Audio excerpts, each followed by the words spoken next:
In 1600, a group of London merchants pooled their money and formed a trading company.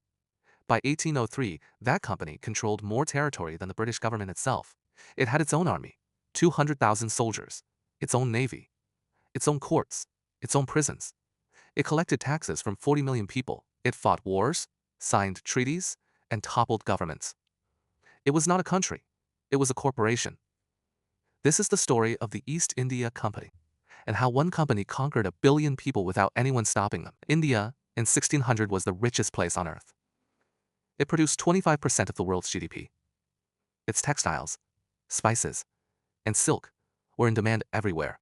The Mughal Empire, which controlled most of India, was larger, wealthier, and more powerful than any European nation.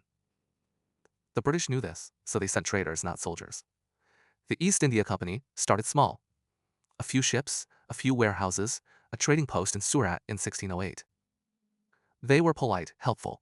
They paid their taxes on time and asked for nothing except the right to trade. The Mughal emperor let them in.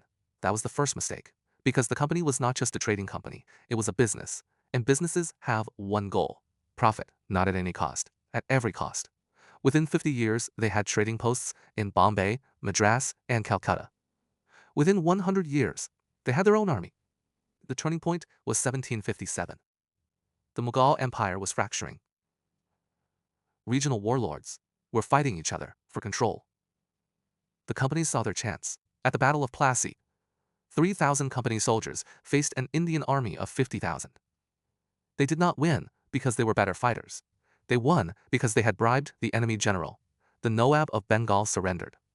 The company installed a puppet in his place. Then they took control of Bengal's treasury. £2.5 million taken in a single afternoon. This was the company's real strategy, not conquest. Financial engineering, here is how it worked. Step 1. Find a region with a weak or divided ruler. Step 2. Offer him protection in exchange for trading rights. Step 3. Lend him money he cannot repay. Step 4. When he defaults, take his territory as payment. Step 5. Tax the population to fund the next expansion. It was a debt trap, 2 centuries before the term existed. By 1800, the company controlled Bengal, Madras, and Bombay. By 1858, it controlled almost all of India. 200 years, one company. But here's what nobody talks about.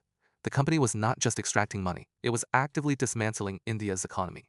Indian weavers, the best in the world, were forced to sell their cloth exclusively to the company at fixed prices. Local industries were taxed out of existence. Food was exported during famines.